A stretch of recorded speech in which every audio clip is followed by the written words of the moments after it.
Bismillahirrahmanirrahim. Assalamualaikum warahmatullahi wabarakatuh.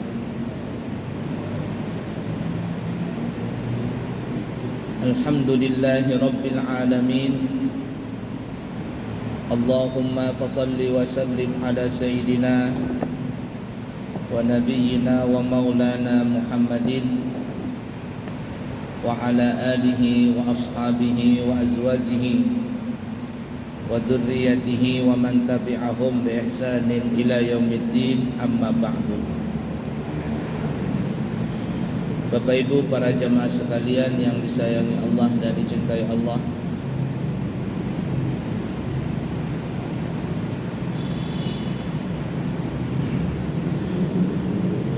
mari kita sambung pelajaran kita di dalam kitab Qisasul Anbiya, cerita kisah para nabi dan rasul yang dikarang oleh Al-Imam Ibnu Katsir rahimahullahu ta'ala wa nafa'na bihi wa bi ulumihi fid din wad dunya wal akhirah, amin.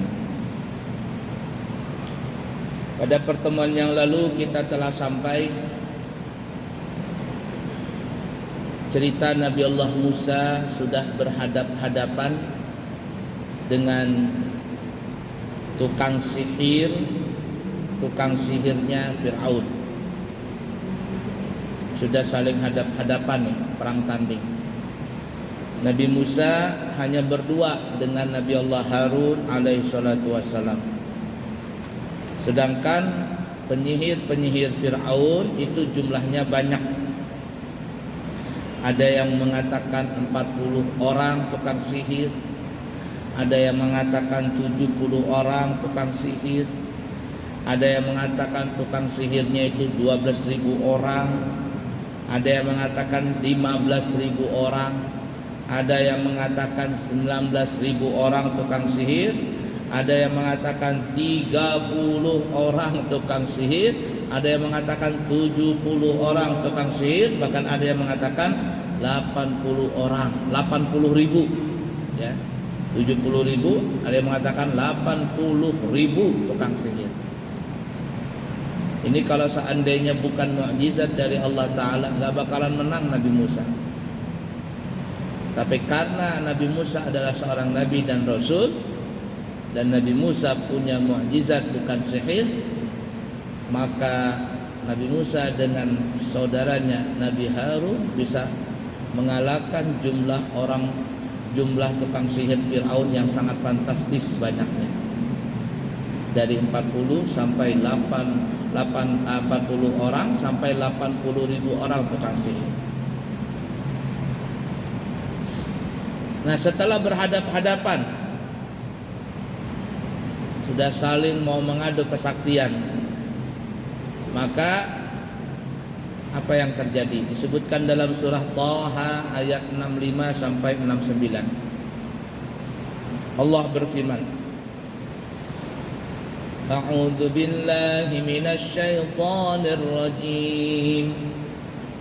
Qalu ya Musa imma an tulqiya wa imma an nakuna awwala man alqa.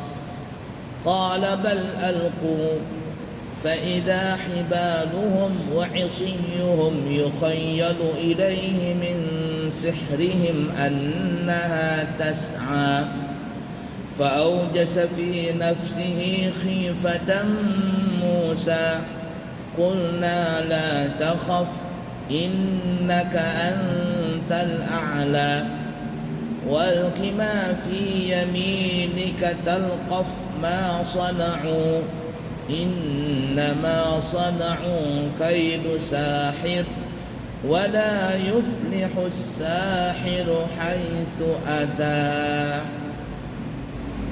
Yang artinya, setelah mereka berkumpul, yakni tukang sihir Fir'aun, lalu mereka berkata, wahai Nabi Musa, pilihlah olehmu, apakah kami yang melemparkan dahulu, yakni melemparkan tongkat-tongkat kami, melemparkan tali-tali kami, ataukah kamikah yang mula-mula melemparkannya?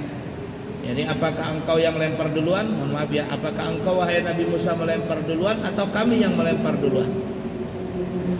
Lalu Nabi Musa berkata, silakan kalian sekalian yang melemparkan lebih dahulu. Maka tiba-tiba tali-tali dan tongkat-tongkat mereka, tali-tali dan tongkat-tongkat mereka terbayang kepada Musa seakan-akan ia merayap cepat. Kalau tidak salah dalam kitab Marahul Labid, ini sebenarnya bukan sihir tapi sulap. Jadi tali-tali itu dikasihkan zat kimia apa gitu ya modelnya, kemudian dilemparkan ke tanah. Ketika matahari menyinari tali tadi, maka tali tadi bergerak laksana kayak ular. Bukan ular sungguhan, tapi zat kimia begitu disiram di tali kemudian dilemparkan, lalu tali ini bergerak-gerak layaknya seperti ular. Nah, melihat kejadian itu, bayangkan kalau ada 80.000 tukang sihir, berarti ada 80.000 ular di situ. Menggeliat-geliat. Nah, makanya tadi dikatakan, maka Nabi Musa seakan-akan melihat tali-tali tadi merayap, seakan-akan. Ya, yukhayyalu, dikhayalkan, disulap mata Nabi Musa seakan-akan Nabi Musa melihat itu tali bergerak-gerak layaknya ular. Maka Nabi Musa pun merasa takut dalam hatinya. Ya, namanya manusia masih ada rasa takut, begitu banyaknya ular. Hah? Ular bergerak. Kami berkata, wahai Musa, jangan engkau takut. Sesungguhnya kamulah yang paling unggul. Jangan takut Musa, engkau akan menang. Dan lemparkanlah apa yang ada di tangan kananmu, niscaya ia akan menelan, ya. Talqaf ma sana'u, niscaya ia akan menelan apa yang mereka perbuat. Sesungguhnya apa yang mereka perbuat itu adalah tipu daya tukang sihir belaka, alias sulap mata. Cuman sulap mata. Kaidu sahir, tipu daya tukang sihir, yakni sulap. Dan tidak akan menang tukang sihir itu dari mana saja ia datang. Jadi bagaimanapun caranya, tukang sihir gak bakalan menang dengan mukjizat Nabi Musa.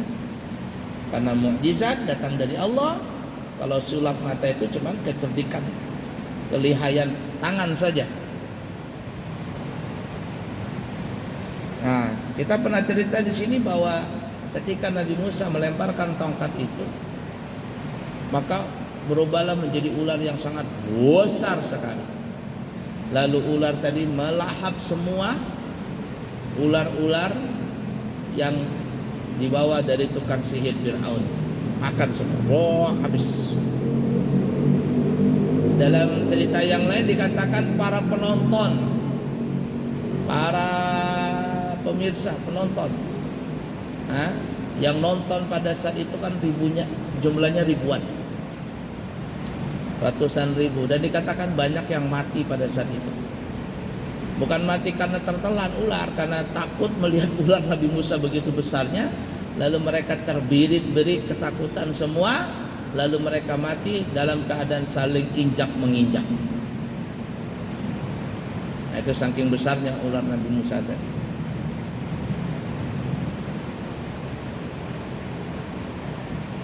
Dikatakan ketika para penyihir itu telah merapikan barisan dengan penuh siaga, sudah perang tanding, siap perang tanding, sudah rapi barisan. Dan Musa beserta Nabi Harun berdiri di hadapan mereka, menatap tajam dengan penuh makna. Nabi Musa dengan Nabi Harun berdua saja menghadapi. Mereka berkata kepada Nabi Musa, apakah engkau yang lebih dahulu melemparkan? tongkat-tongkat ini ataukah kami wahai Nabi Musa? Kita pernah ceritakan ya sebelum ini. Nanti akhirnya ya disebutkan dalam ayat berikutnya ya apa namanya? Tukang sihir Fir'aun ini semuanya masuk Islam. Semuanya masuk Islam. Kenapa? Kata mereka ini bukan sihir. Kalau Nabi Musa itu cuma menggunakan sihir, pasti kalah Nabi Musa ini. Ini adalah bukan sihir, ini mukjizat dari Allah. Berarti Nabi Musa ini benar. Maka mereka itu akhirnya tukang sihir semuanya masuk Islam. Semua masuk Islam.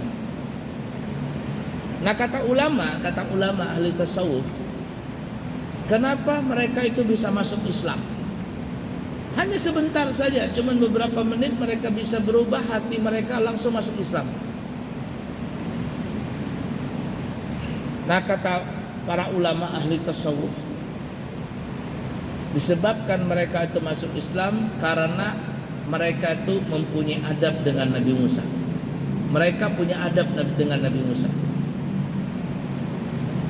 Apa adabnya? Coba lihat tadi yang dikatakan dalam Al-Quran, imma an nulqiya, imma an tulqiya, wa imma an nakuna awwala man alqa.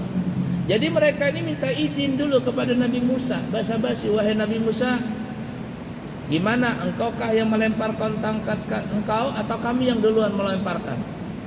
Jadi ada penghormatan begitu, bukan langsung perang begitu, langsung membantah ini jelek-jelekan dah. Tapi tukang sihir ini punya adab dengan Nabi Musa. Kamikah, engkaukah yang Nabi Musa yang lempar atau kami yang duluan? Menghormati kepada Nabi Musa. Nah kata ulama, dengan sebab mereka beradab dengan Nabi Allah Musa alaihissalatu wassalam, maka Allah berikan hidayah kepada mereka. Coba kalau kita menilik daripada cerita ini, bahwa adab itu sangatlah tinggi sekali. Mungkin saja orang itu nggak berilmu, mungkin saja orang itu bodoh, mungkin saja orang itu jahil. Tapi kalau dia adab tinggi, akhlaknya mulia, adabnya tinggi kepada para ulama, kepada para guru, kepada para habaib, kepada orang-orang tua, tinggi adabnya, maka dia akan menjadi mulia. Tapi kalau ada orang cuma punya ilmu yang tinggi tapi tidak punya adab, hina orang itu, hina sekali. Ketahuilah, iblis dikeluarkan dari surga bukan karena dia tidak berilmu, bukan karena dia tidak ahli ibadah. Iblis laknatullah sebelumnya itu adalah orang yang ahli ibadah. Langit bumi 1000 tahun dia beribadah, 100 tahun, langit ke-1 100 tahun, sampai langit ke-7 dikatakan 800 tahun dia beribadah kepada Allah, tidak pernah berbuat maksiat. Bahkan dikatakan iblis ini menjadi pemimpin para malaikat saat itu. Pernah diangkat oleh Allah menjadi pemimpin para malaikat. Ilmunya tinggi, ibadahnya kuat. Tapi Allah melaknat iblis masuk neraka selama-lamanya dan tidak akan bakalan keluar, bukan karena kekurangan ilmu, bukan karena kekurangan ibadah, tapi gak punya adab. Gak ada adab. Membangkang kepada perintah Allah. Allah suruh untuk sujud kepada Nabi Adam, dia gak mau.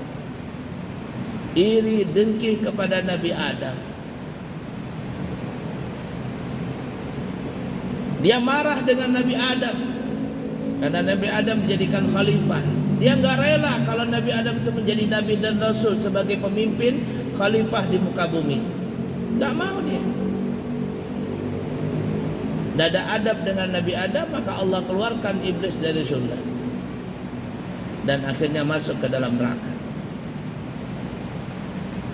Cuman adab nggak ada. Ngeri ya, kalau nggak punya adab itu sangat berbahaya sekali.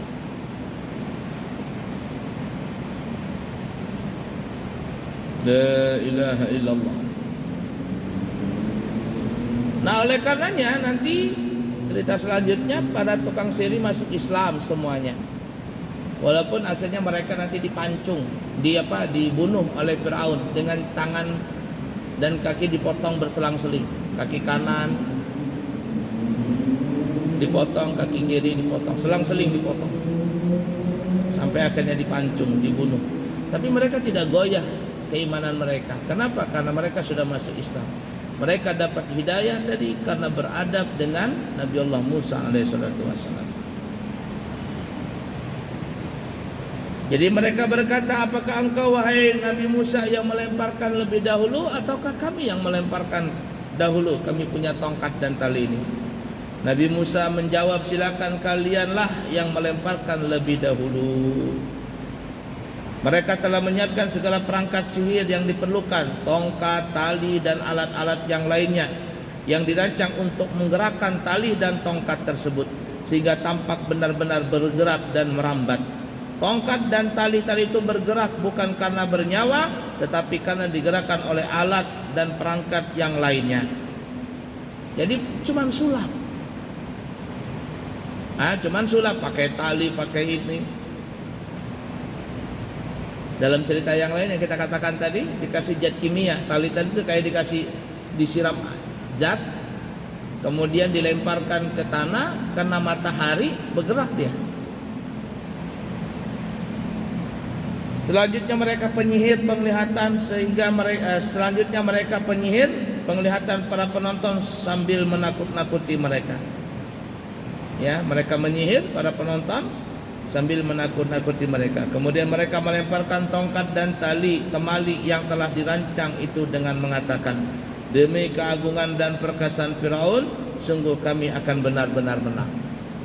Jadi dipuji dulu Firaun habis-habisan, baru mereka lemparkan. Wow, ini berkat Firaun katanya. Padahal cuma trik mata saja.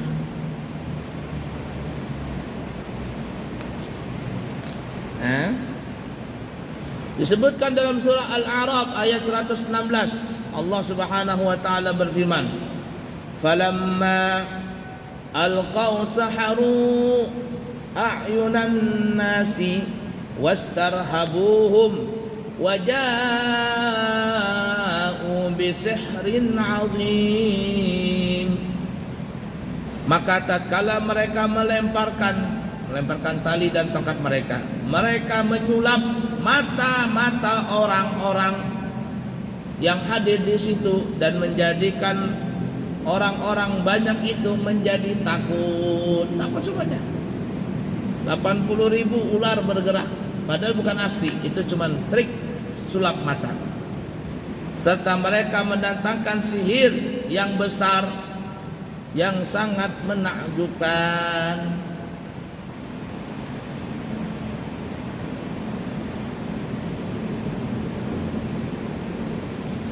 Nabi Musa merasa khawatir kalau orang-orang akan terpengaruh oleh sihir dan tindakan mereka itu. Sebelum ia melemparkan apa yang di tangannya, karena ia tidak akan melakukan sesuatu sebelum mendapatkan perintah dari Allah Ta'ala. Pada detik-detik yang genting itu, lalu Allah menurunkan perintah melalui wahyu yang diturunkan kepadanya. Hei Musa, jangan takut. Sesungguhnya engkau adalah orang yang akan menang. Qulna la takhaf innaka antal a'la.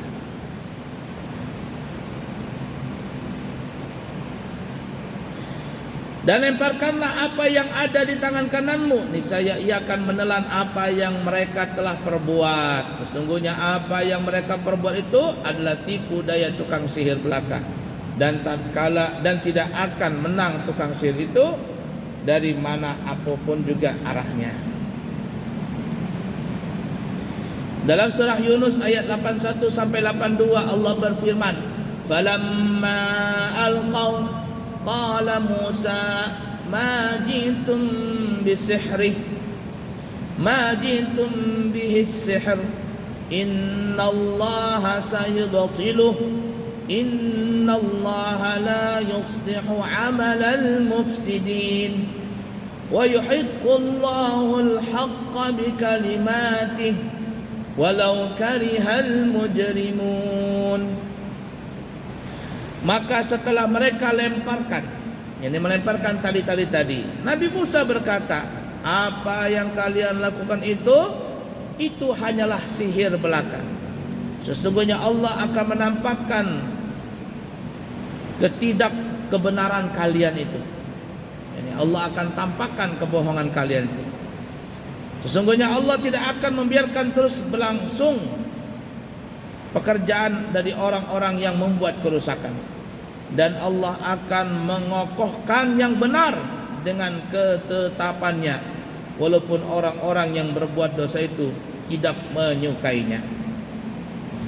Dalam surah Al-A'raf ayat 111 sampai ayat 122 Allah berfirman, wa auhayna ila Musa an alqi 'asak fa idza hiya talqafu ma yafikun فوقع الحق وبطل ما كانوا يعملون فغلبوا هنالك وانقلبوا صاغرين وألقي السحرة ساجدين قالوا آمنا برب العالمين رب موسى وهارون. Lihat selanjutnya ya. Dan kami wahyukan kepada Nabi Musa, lemparkanlah tongkatmu. Maka sekonyong-konyong tongkat itu menelan apa yang mereka sulapkan. Karena itu nyatalah yang benar dan batillah atau hilanglah yang salah yang mereka kerjakan. Maka mereka kalah di tempat itu, dan jadilah mereka orang-orang yang hina. Dan ahli-ahli sihir itu serta merta meneriakkan menundukkan diri, ya, menundukkan diri, merendahkan diri dengan bersujud. Ini sujud penghormatan, sujud pengakuan bahwa mereka kalah. Lalu mereka berkata, kami beriman kepada Tuhan semesta alam, yaitu Tuhannya Nabi Musa dan Harun. Akhirnya mereka masuk Islam. Ketika Musa melemparkan tongkatnya, maka tongkat itu berubah menjadi ular yang sangat besar sekali, dan dengan kaki-kakinya yang besar, sebagaimana yang disebutkan oleh beberapa salaf. Nah, dalam cerita ini ularnya punya kaki, alias jadi apa ya? Jadi naga. Oh. Ada ceritanya juga begini ya. Ya, jadi wallah alam, hanya Allah yang Maha tahu ya. Jadi sebagian ulama dia mengatakan tongkatnya Nabi Musa jadi ular, tapi ularnya berkaki. Kayak naga begitu. Sebagaimana yang disebutkan oleh beberapa ulama salaf, berleher yang sangat besar dengan bentuknya yang menyeramkan dan menakutkan. Orang-orang yang melihatnya langsung melarikan diri menjauh darinya secepat mungkin. Itu yang kita katakan tadi di awal. Akhirnya mereka lari terbirit-birit, saling injak menginjak, dan banyaklah mati pada saat itu. Melihat tongkat Nabi Musa yang berubah menjadi ular. Ular kepalanya gede, kemudian berkaki, bukan hanya merayap, berkaki, bisa merayap, bisa berjalan. Besarnya itu. Ular yang besar dan gesit itu bergerak dengan cepat, menelan semua tongkat dan tali temali para tukang sihir itu satu persatu dengan gerakan yang sangat cepat dan gesit. Semua orang yang menyaksikan peristiwa itu merasa heran dan terkagum-kagum, sementara para tukang sihir itu menjadi tercengang dan benar-benar heran dan kebingungan. Mereka benar-benar menyaksikan sesuatu peristiwa yang tidak pernah terlintas dalam hati mereka, dan peristiwa itu sungguh di luar kemampuan mereka. Pada saat itulah terbukti bagi mereka bahwa yang dilakukan Nabi Musa itu bukanlah sihir, bukan sulap, dan bukan pula khayalan, serta sesuatu yang sesat dan menyesatkan. tetapi hal itu merupakan sesuatu yang benar yang tidak mungkin dapat dilakukan kecuali oleh orang yang memperjuangkan dan menjunjung tinggi kebenaran serta didukung sepenuhnya oleh kekuatan yang hak. Dengan demikian Allah Subhanahu wa taala telah membuka penutup dan sumbat yang menutupi hati mereka. Bahkan lebih dari itu, Allah menyalakan sinar petunjuk dan menghancurkan kebekukan dan kekerasan hati mereka hingga akhirnya mereka kembali kepada Allah seraya tersungkur dan bersujud. Lalu dengan suara yang lantang mereka mengatakan kepada semua yang hadir pada saat itu, tanpa dihinggapi rasa takut sedikit pun terhadap ancaman dan siksaan Fir'aun dan para pendukungnya, mereka menyatakan beriman kepada Tuhannya, yakni Allah, Tuhannya Nabi Musa dan Nabi Harun, sebagaimana yang dikatakan tadi, amanna bi rabbil alamin, Rabbi Musa wa Harun. Kami beriman kepada Allah Tuhan semesta alam, yaitu Tuhannya Nabi Musa dan Tuhannya Nabi Harun.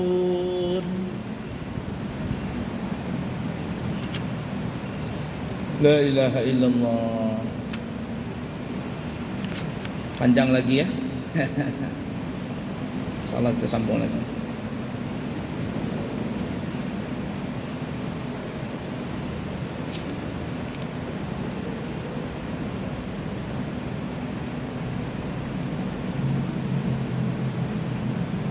La ilaha illallah, la ilaha illallah. Baik, cukup sekian dulu. Lagi waktu Isya masuk. Kiranya cukup sekian, semoga ada manfaatnya. Diberitahukan, alhamdulillah kami baru saja pulang membawa jamaah dari umrah. Insyaallah ada keberangkatan lagi di akhir September ini, keberangkatan 30 September. Masih ada seat yang kosong. Kemudian juga di bulan November akhir dan bulan Desember akhir. Adapun Oktober itu semuanya sudah penuh seatnya. Siapa tahu ada yang kepingin berangkat di akhir bulan ini, tanggal 30 September atau akhir November atau akhir Desember, maka kami siap untuk membantu mewujudkan niat Bapak Ibu semua untuk berumrah. 9 hari harganya 29 juta rupiah dari Balikpapan sudah, dan 12 hari dengan harga 32 juta rupiah sudah bersih juga dari Balikpapan. 12 hari dan 9 hari. Siapa tahu ada yang berminat, silakan segera mendaftar dan insyaallah kami akan menyalurkan dan mewujudkan niat Bapak Ibu semuanya. Yang baik dari Allah, yang buruk dari pribadi minta maaf, minta ampun. Subhanakallahumma wa bihamdika asyhadu an la ilaha illa anta astaghfiruka wa atubu ilaih. Wa akhiru kalam, wassalamualaikum warahmatullahi wabarakatuh.